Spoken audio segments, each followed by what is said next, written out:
Dimas Rehas ngayon ang most wanted person sa Calabarzon sa kasong rape matapos ang ikinasang manhunt operation ng BIPNP sa barangay Tagumpay, Bay, Laguna. Ang buong detalye ng balita mula kay Pacho Woman, Joanna May Rosario.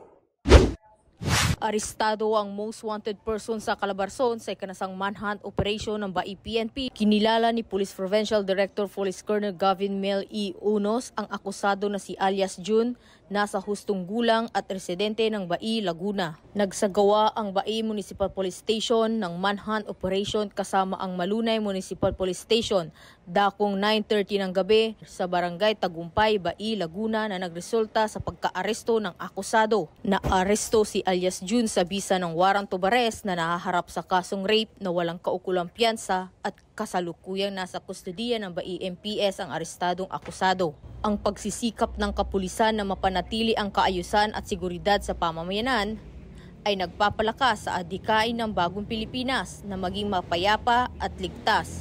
Sa pamamagitan ng kanilang dedikasyon at determinasyon, nagiging mas matatag ang pundasyon ng ating bansa sa pagpapabuti ng buhay ng bawat isa. Dito sa Calabarzon, ako ang inyong Police News Network Correspondent, Patrolwoman Joanna May Rosario, alagad ng batas, tagataguyod ng balitang pulis.